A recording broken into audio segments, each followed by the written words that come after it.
You're listening to Big Blend Radio's English Connection Show with Glenn Burrows, owner of Norfolk Tours. Hey, everybody, welcome back to Big Blend Radio. You know, we love to go over the pond and chat with Glenn Burrows every fourth Saturday, but not only on his own podcast channel today, on our Way Back When History channel and our new Way Back When Women Making History podcast.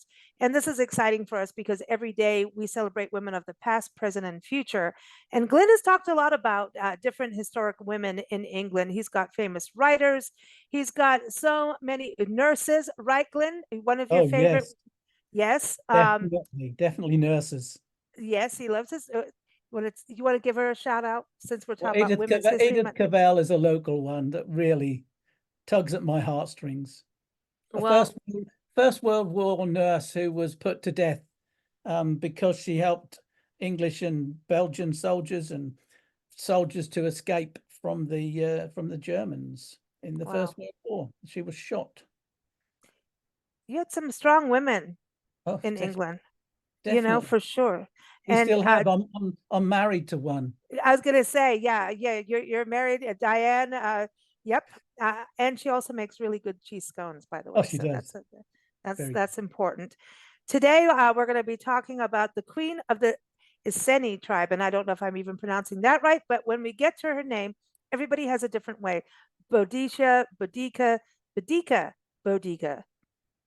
Boudica, the queen of Iceni. So is it the Iceni? And this is what, AD 6061 when she was Yes. okay. It's the How do you Roman. pronounce it? Well, when I was at primary school, she was pronounced Boadicea. Now Boadicea. they seem that they want to pronounce her Boudica. And the tribe that she was in charge of when I was at school again was called the Iceni. But Oh, they now want to make it the Iceni. So I really don't know. But I stick to what I learned when I was at school in the 1960s. So she's mm. definitely Boadicea, and she was in charge of the Iceni tribe. Okay. So when we talk about tribes, that's going to sound a little different thinking about England with tribes. Yes, We think, very right? much. So tell us who were they and how did she become like their queen? Because she really stood up for rights and didn't her husband get murdered? And that's kind of part of how she ended up running things, or Well, yeah, her husband died. I don't know whether he was murdered as such, but I know that he died. That's why she sort of became queen. But then she didn't really become queen because the Romans took everything. But in England in this time, it was still sort of a tribal, many little tribal kingdoms. So in East Anglia, where I live, which is actually where mm, Boadicea lived, um, it was ruled by the Iceni tribe, and the there were other ones. There were the Trinovites who were now down in Essex, and there were all loads of tribes all over England, mm, but they were all taken over by the Romans. And what basically happened was that Queen Boadicea's husband, who was Frusatacus, or I don't know how he pronounced his name, but because we never learned about him at school, but her husband sort of governed his area under the Romans. So the Romans still allowed him, if you can say such a thing, mhm, to carry on being the king of the Iceni. So it was sort of a thing that they allowed to happen and he allowed to happen. So although the Romans came in and took over, they still worked together. mm, But when he died was a different thing. mm, And although Rome were going to be quite happy to let things going on as they were, the man in charge at that time in England, the sort of like the general, he wanted to take it all. So mm. he then decided that he was going to be in charge, and these peasants, these tribal people, were going to have to get out, more or less, or just So do as they were told. it's interesting because we're actually recording this on St. Patrick's Day. And I had to Yeah. revisit the history of St. Patrick's Day and who Patrick was. And Also a different name, Sukkot, I think. I can't pronounce. I was trying to pronounce his names on a podcast today, and I'm like, I All should right. just shut up. But but it was interesting about him being taken as a slave to Ireland, and he was born in Scotland, taken as a slave to Ireland, and then he was as a slave so despondent, but he felt the calling of God, and he was like a disciple of Christianity.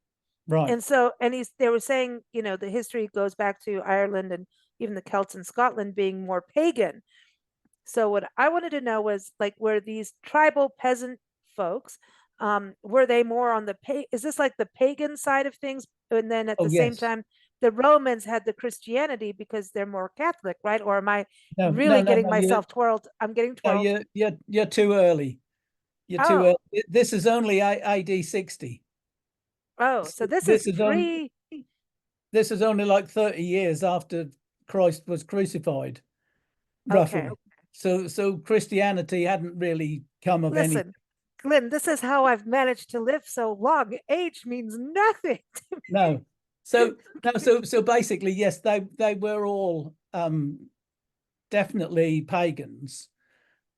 And the Romans had their own Roman god system anyway, didn't they? Because all the Roman Yeah, that's emperors true. were gods, and so it was all very disjointed. But they were actually at the time living quite happily together, because although we say that the Romans came and took over and the Romans moved in, I'm a great believer that actually, yes, the Romans came in and took over, but actually, most of the people who lived in England at the time were what I would call Romano British. So they were British, but they took up the Roman way of life rather Okay. than rather than staying being their sort of peasant tribes. They sort of moved up the social scale. So a lot of the tribal leaders in England would have taken over Roman ways Mm. because they realized it was much nicer. It's nicer to live in a house than it was to live in a mud hut. So Right. basically, that's And what they had, like, the Romans had the fabrics and all these, the spices and well, the those Romans kind of things. brought the Romans brought with them a vast world of communication, because we all know that to have a problem, once you've got a settlement, say for instance, the biggest problem is to cut off the communication. So when Roman rule stopped in England in the sort of 5th century, it weren't because all the Romans moved out of England. It was because all of the communications stopped. So they couldn't then send to Rome for another shipload of wine, or they couldn't send to Rome for another shipload of something else. So it stopped bringing in the stuff that they needed from the rest of the Roman Empire. So they then were left to live on their own in their own little enclaves. So Mm, it was basically, it was the communication that Rome bought that then allowed it to become more civilized, if you mm, want to say. So it was all wow. about, like, the methods of building and things like that. So it was the ideas, it was the infrastructure, to use a new word. It was the building of the roads, because the Romans came along and just built roads all over It's like England. Pedar's Way. This They're was like that time Pedder's frame. Way, which is a Hmm. Roman road that leads from the coast inland. So if Okay. you if you bring a boatload of stuff, whatever, whether it be olives or wine or whatever, Mm. pottery, because they used to bring pottery up to Oh, England that's right. from Hmm. France. So they would bring in the posh pottery, and they would then distribute it amongst the people who were living the Roman way of life. So it's all about the the infrastructure and the allowing the Roman way of life to be adapted into the British So way of life. this is kind of that hodgepodge, not a hodgepodge, but like the gray areas were getting infiltrated. Let's put it that way. It's like you're on Yes, this side, you're over here, but in all history, people crossed over borders. of It's course a they did. natural thing. Curiosity, Yeah, like you're saying, moving on up in move up the social. scale. yeah, move up the scale. And what's interesting is like now, we live in worlds of racism, but in a lot of times back then it wasn't necessarily racism, it was caste. And it was, I mean, if you Yes. even look in Asian cultures, I was talking about this on a Yeah. previous interview Yeah. It's the same about principle. it's the same thing. Yeah. um so to get my head straight, because like I'm getting my years and stuff, AD, BD, BC, all that, whatever, ACDC. Yeah. Now I know that. That's Yeah. a good band, one of my favorites. But if you look at, I know that Merlin, Robin Hood, legend, lore, mysticism, but were they more of that era or later? Like when did that come about? Just because it seems to me when the tribal life was happening and the Mhm. pagan side, that there was all this, that's where all the mysticism came, and the different gods and the Merlins and the wizards and the witches and all of that kind of life. And Well, that goes with the, paganism, right? yeah, I mean the pagans had their different belief systems, but most pagans believe in nature.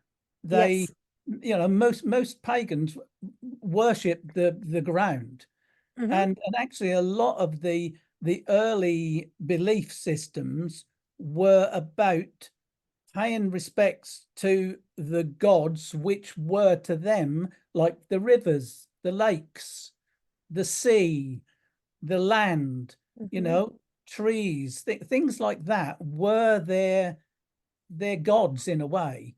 Hmm. So for the pagans, it was a lot to do with the nature. So the different seasons and the things that were going on around them were what they worshipped. And in a way, you know, I always find it very easy if I want to believe in anything sort of higher than me, a god, a higher power, or whatever.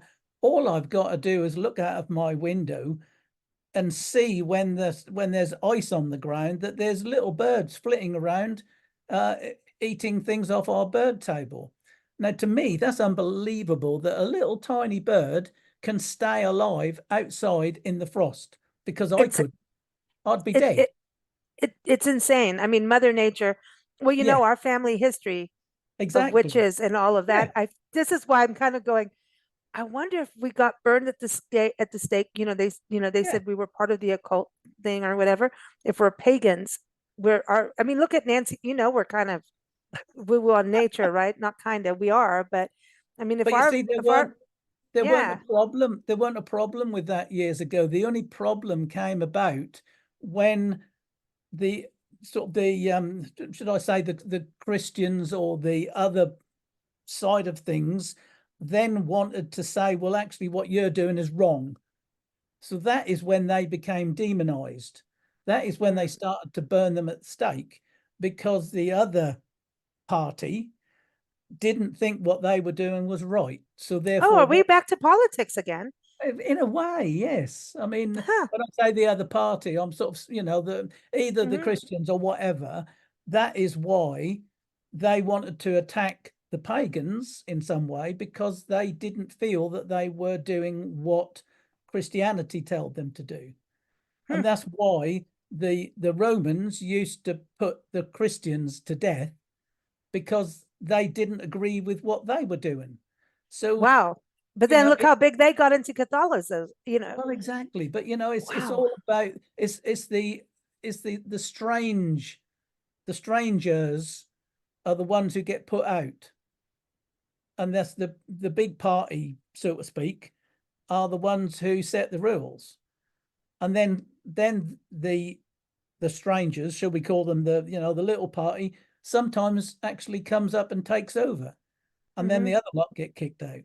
So, with the Romans, for instance, when they started out, they were putting the Christians to death in the gladiatorial arena. Oh, that's right. Yep, that's right. But Hmm. but then it didn't take too long for the Romans to adopt Christianity. Hmm. So therefore, then they weren't putting the Christians; they were putting the peasants that they were capturing, who were actually the pagans. They were putting them into the lion's den. in the You arena. can't do that to the nature people. Well, that's what they did, didn't they? But that's my family, Glenn. Well, I know, but I Well, can't go back and change history. I know, but this is so interesting because over the last week, I swear about every three interviews have had this running theme. And I kind of feel like we're at this cycle of history where because we've been able to document history, we can read about it, we can listen about it, watch movies. We're now getting this. I mean, when I think about when I was in school, we didn't have as big of a picture as we have now, No, of no, what went on. no. And now it's becoming pretty clear that we're repeating. And so all of this to is it's kind of like I feel like everyone's coming on the show saying, you need to let everybody know this. Stop it. We don't need to be like this. Well, You know, history repeats itself. I it's a mean, cycle. I don't really want to bring it up, but I'm going to, because you know that we like to stir things up. And Yes.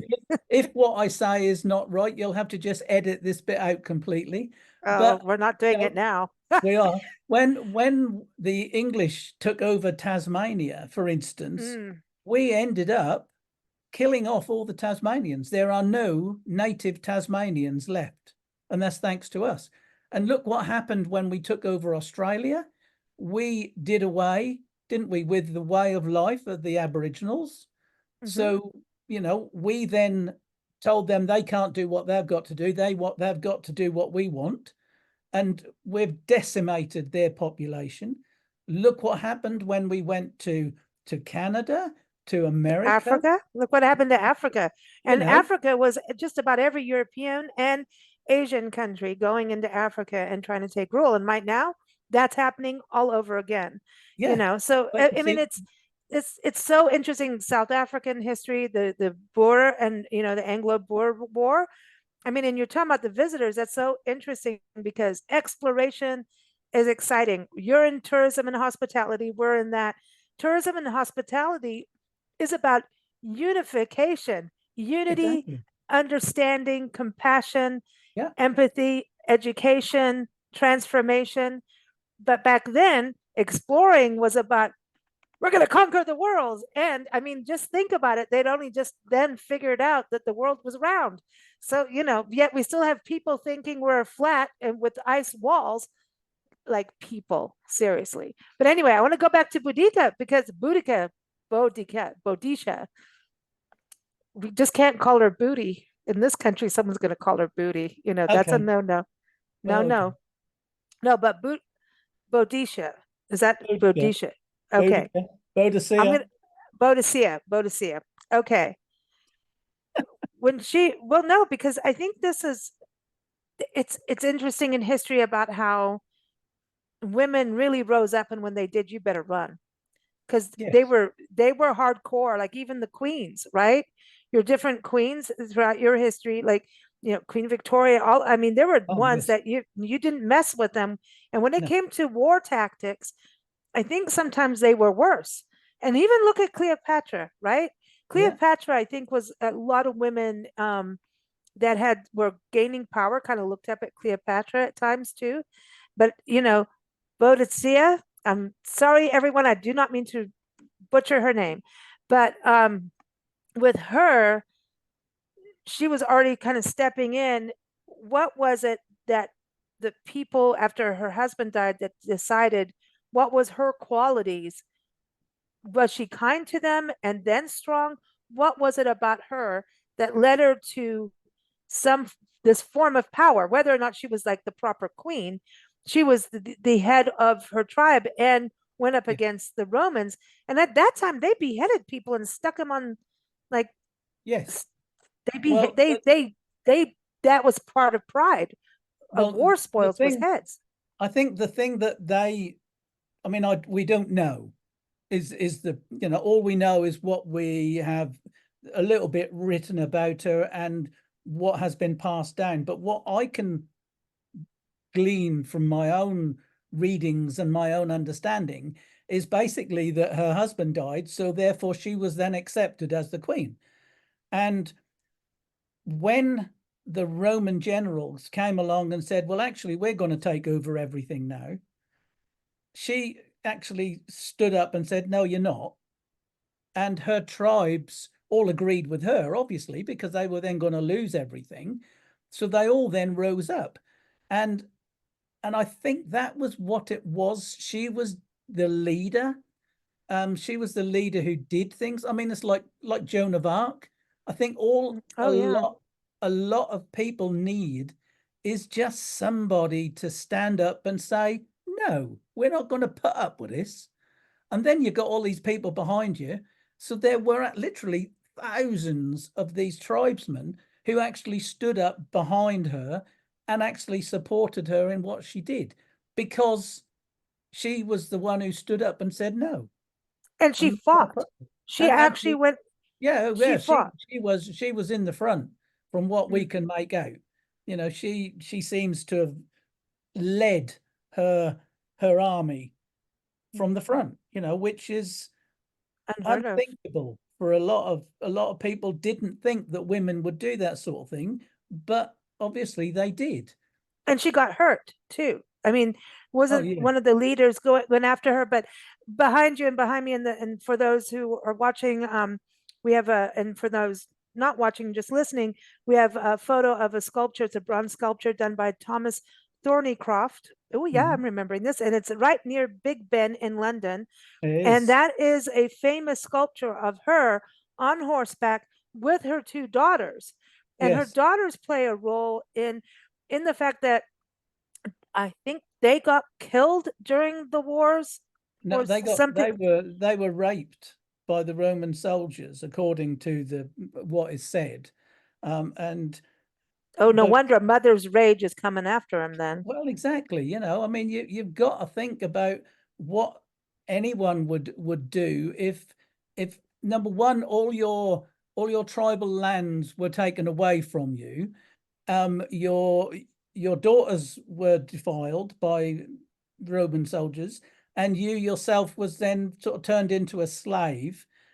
She was publicly flogged, which again is not the sort of thing that you'd want to accept if you were a queen. So I think anybody would stand up. But the Mm, fact that we still learn about her, I think the main thing is that she was a woman. mm, And you know, it is such a massive story to think that a woman, especially at them times when you know all you hear about is men, you know, to think that a woman stood up. But then again, if you know any strong women, they don't just stand back, and they're going to get out there and they're going to give as good as they get. You know, you they're going don't to give you a argue. good hiding. Yeah, you don't argue with a woman, do you? No, no, Glenn, you ask never. ask ask Diana. I don't know. No, but I mean, if you've riled up a woman that's strong and you've hurt her kids, Yeah, you're going to get it. But she really, and she stood side by side, and I think that is something to actually get in there and fight. I think she's probably had a lot of fuel in her of rage to be able to do that, and knows, like at that point, like you're saying, what else are you going to do? You're going to well, just exactly. succumb to it and be a slave and then get raped yourself, flogged again, Yeah, probably murdered, because they did like walking around with heads on stakes. I mean, that was pretty gross. yeah. I mean, at the end of the day, I think if you've been a tribe, and for anybody who has belonged to a strong club or a strong group, you are part of that group. You know, you are Yeah. part of. And if ever you've been part of a big tribe, to have that completely decimated is not acceptable. You know, Hmm. so you know, she just stood up and put her foot down and said, no, we're not going to put up with it. And they didn't. I mean, the fact that she got so many people behind her, you know, she literally got her entire tribe, and she got neighboring tribes as well on the way, sort of on the way down to where the Romans were in Colchester, which was their big city, their Mm. capital city. On the way down, she got the other tribe, which was the Trinovantes, if that's the way you pronounce it, because I don't know. I saw Um, that. I was going to ask you about that, yeah, but I yeah. don't know. You take your pick. Um, but they joined her as well, and they completely obliterated Colchester. I mean, Wow. they slaughtered everybody in the city. Now, I don't condone that at all, but they did. They completely killed, obliterated the Roman But city of I don't Colchester. think, from what I've read, and I'm not the historian here, but that other tribe she banded with, that was out of like almost desperation. Yeah, And that other tribe was, they were actually not friendly before that. They weren't that nice. And I think no. they probably did more of that because when they took out Colchester, that had to be. Well, that was their area. You know, when the Romans came, they took the Trinoventes area, which was Colchester. Okay. So actually, when Boadicea came along and said, "Look, we're now going to go and beat up the Romans," then they had a really good reason to join her. You know, Mm. so even if your worst enemy comes along, and then and the worst enemy says, "We're going to go and fight the even worst enemy," you're going to join, aren't you? Isn't that a life thing of relationships? Is It that is, because enemies bef become friends if you're fighting a common like enemy. this? That's why Yeah, you never burn bridges. no, you don't, because you never know when you're going to need them. No, really. You may, I mean, and especially back then, you never know. You've got to think about even how they were fighting and when they were fighting and what the weather was like. I mean, nowadays we're like, oh, it's a little cold. Let's put a sweater on, a jacket, a jersey. I mean, this kind of, I always look at that. What was the terrain like during battle and Yes. war? I mean, Well, it again, was again, you not know, we know pleasant. we know the area, but we don't know where the battles were. We don't know what the time of year was. We don't know all this Wow. information. Um, but we do know that, like I said, they completely obliterated Colchester, and they do say that there was probably in these battles that were going on, probably about 70,000 Romans and Britons who were on the side of the Romans were killed. You know, they then went further, and they went into London, which was a smaller settlement than Colchester at that time, and they completely Wow. obliterated London as well. Oh, they But it took wasn't even London at that point, right? It was Londorania or something. Londinium, yeah, and then they Londinium. went up to St Albans, which is another big Roman settlement, and done that as well. And then the the army from the Roman army then decided that they were going to do something. So they came from North Wales, which is where they were at the time, and they then met them somewhere in the Midlands. They don't know where, and basically uh, took took them on. And the Romans were fantastic soldiers. So all the Romans really needed to do was to actually get themselves ready for a fight. The And thing they that had the armor. They had the well, armor, right? they had Versus the everything. tribes. They had the armor, but they also had the way to fight.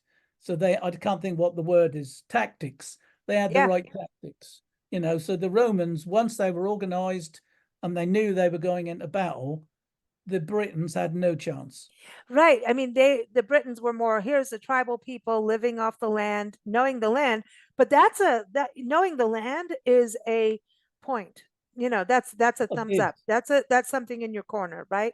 But I think the Romans, I mean, they knew how, they were at that point understanding marching and all of that, is and everything. how to command. You're talking about communication.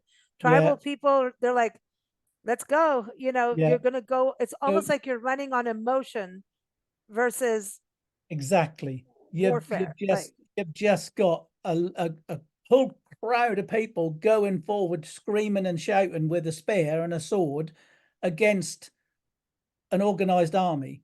Well, you don't stand a chance against an organized army, you know, because yeah. the organized army knows what they're doing. It's like That when they're all standing in a row now. There's like a riot or something, and they're all with their big shields and yeah, everything. And it's like, yeah. we've got the pepper spray, we've got all this. You can be But as hyper as you want. We're gonna get you. a lot of that That is sucks. yeah, but a lot of that actually is Roman tactics, because Mm. the Romans, they used to advance forward by a whole group of them holding their shields out in front of them, Right. And behind the ones on in the front row, they would hold their shields above their heads. So even if you had a load of bow and arrow, spares, anything, it couldn't get through because you literally were completely covered. You had Right. the the shields in front, and you had the shields on the top, and you had the shields around the side. So therefore, there was nothing that they had, that the peasants had, that was going to get through. So there, So remember the Trojan horse? yeah, yeah, I've heard about that. Yeah, It's kind of like that, when they're all inside the Trojan horse, and then like people didn't know a whole army was in there, and then it's no, like, here's this horse, and then everyone pops out and goes, yeah, surprise party. yeah, quite. You know what I mean? It's like a walking tank, Yes. really. Well, that is literally what the Romans were. They were like an armadillo, like a Yeah, like a the armor. tortoise, basically. Yeah. They just had armor all around them, and they just Hey, kept we're in advancing. Texas right now. There's armadillos out here. Oh, are they? Well, there you go. You see, Yeah, they're very so cute, that's but what it most was of all them we about. see on the side of the It was road. all about tactics, and they knew Mm. what they were doing. So as soon as there was a big battle that was well organized, the Romans just decimated Rape, the rape, pillage, and plunder, literally. yes. But Oh, man. the one thing So about Boadicea is that she didn't get killed in battle. She took poison. that's So what they they're reckon. saying, yeah. That's what they say. She didn't want to give up or do anything, be captured or anything. So they say that she died through poisoning. But again, It's we like don't Cleopatra. really We still don't know what really happened with uh, we, Cleopatra. we don't really know, do we, exactly? And it's all hearsay. But at Yeah, the end of the day, it's a good story. it is. Well, it's about standing up. It's about Exactly. principles. Whether or not you have it's standing up against the big machine. And boy, do we need to do that as the little people these days, right? I knew Isn't I it? knew you were going to say that. You did the poke. You knew it. Did you do that on purpose? You did. No, not at all, not at all. But it is. I mean, it's like, how we always talk about this on the shows is like, the independents rising up against, these big conglomerates that are Yeah, taking away small business, yeah. and independent spirit. Just the soul of being independent is important. It's Well, the soul and, being of it. and that is what Boadicea stood up for. She stood up for her tribe, and her Mm, tribe got behind her, and they did quite a lot. They showed the Romans what for until mm. the Romans actually came and got them back, so to speak. So, Boadicea is are there any remains or any places we can go to? It's just that ancient that you would never really. I No, mean, you've got to remember that at that time, the Britons, the ancient Britons, were living in mud huts. So we know where the Iceni tribe was, and that was actually in Norfolk, where I live. This is where Boadicea came from. wow. But we don't really know where. It's not I mean, recorded Glenn, where they were. you could have been walking to school as a kid, walking where Boadicea fought, and Yeah, I mean, I don't know. I that's mean, amazing. they do say it's more likely that she was sort of in the Thetford area, because Thetford is a much With the um forest. yeah, well, no, the forest weren't there, but um it's an earlier settlement than, Okay. for instance, Norwich even, or so it's a very early settlement. There's a really early road running through the middle of Thetford, and there's a lot of really early activity in that area. So it could well be in the Thetford area. But again, nobody knows. So Mm, it is all open to conjecture. But at the end of the day, we know that the Iceni were in this area of Norfolk, mm. so where I could well be related to Boadicea. Who You knows? never.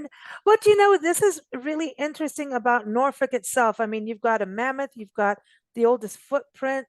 You know, you got Boadicea, you got the Icenies, you've got the Romans. I mean, come Yeah, on. I mean, you've got the World War II airfields between yeah, England and America. I mean, you're like the springboard over to Europe.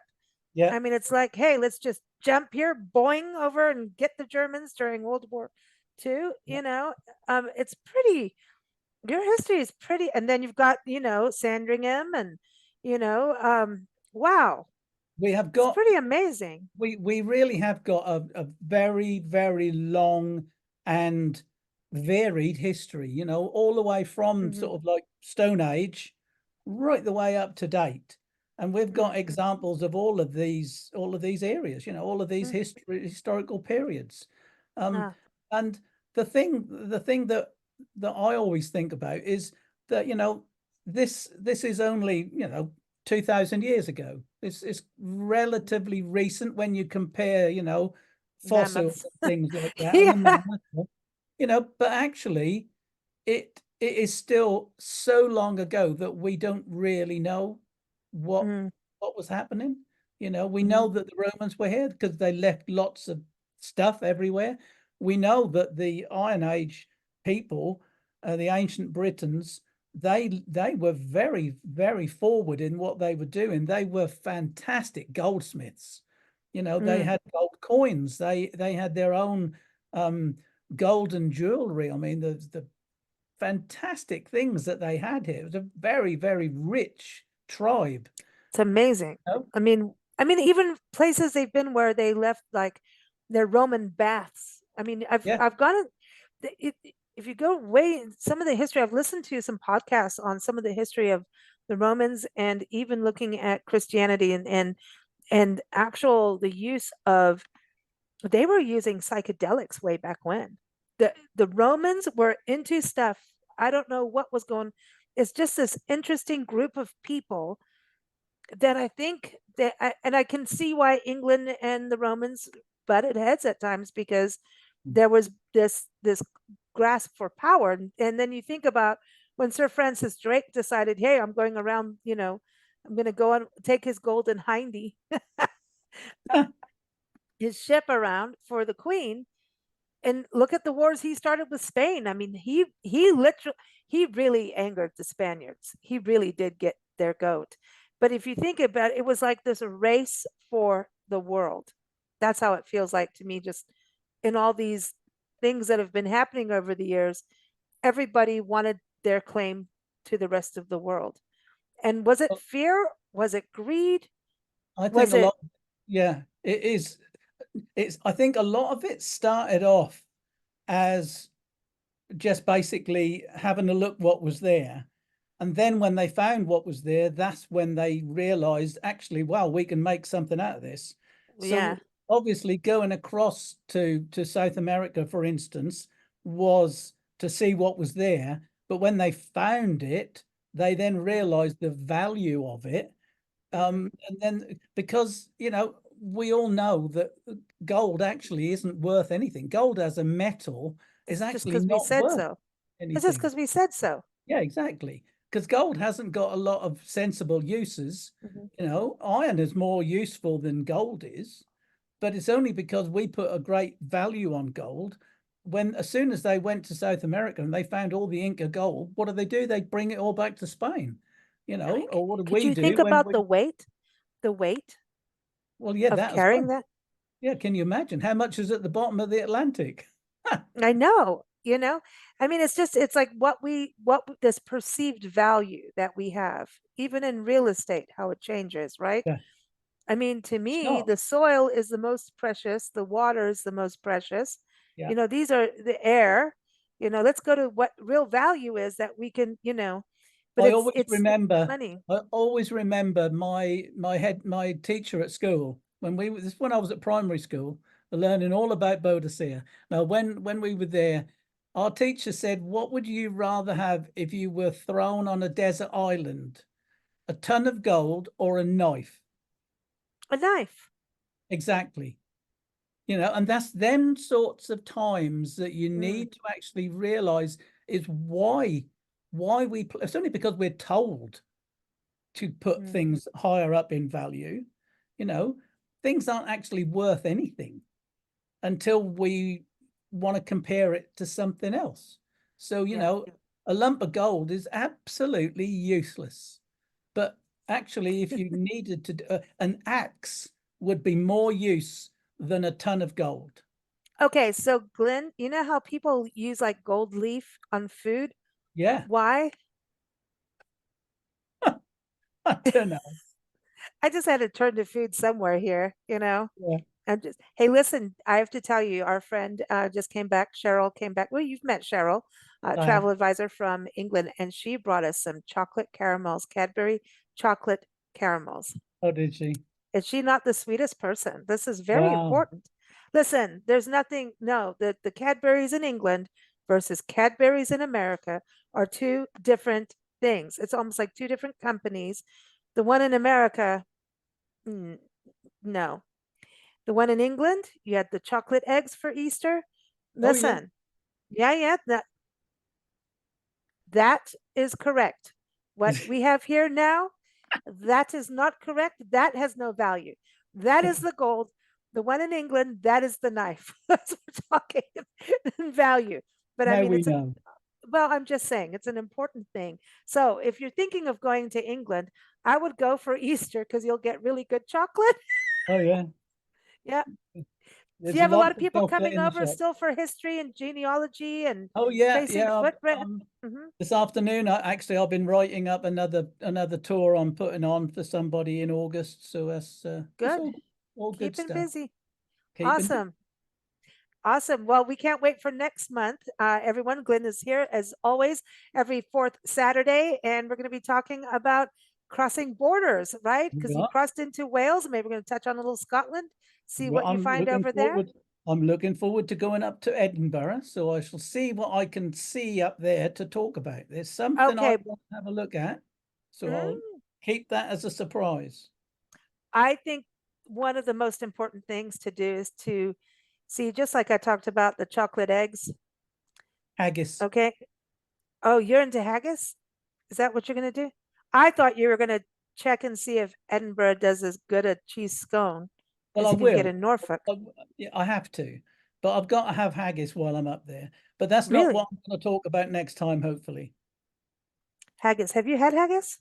Yes, yeah. My sister-in-law used to live in Carlisle, and her Mm-hmm. father-in-law was a butcher, and he used to make his own haggis, and it was gorgeous. Lovely stuff. Do you eat tripe? Never tried it. What about Never. blood pudding? Isn't it the same? Yeah, black pudding, I'm not keen on it. It's a bit too fatty. Steak and kidney pie? Of course. Of course. Really? Liver Yes. pate? Well, yeah, sometimes they put brandy in it, so I'm not keen on that. Nah. Oh, but yeah. So let's just bypass all of that conversation. But a good Scotch egg is good. A good Scotch egg is Scotch egg is good. lovely. I love a good Scotch egg and rhubarb pie. That's what I remember from Scotland. Rhubarb Well, there pie. you go. Mm. I'll let All you right. know what Well, it's like. everyone, norfolk-tours.co.uk is a website to keep up with Glenn, and he's on social media on Facebook and also Instagram and Twitter. So keep up with him there, but have fun in Scotland. Don't do anything we wouldn't do. And don't forget to get a new kilt when you're up there. Oh, yes. Uh-oh. That'll be good, won't it? Yeah. But that's not too cold a weather up there. You never know. It's April. You never know what can happen in April. There you go. Thank you for joining us for Big Blend Radio's English Connection show with Glenn Burrows, owner of Norfolk Tours. If you're planning a vacation to England or looking up your family history in England, visit norfolk-tours.co.uk to connect with Glenn. Keep up with our shows at bigblendradio.com.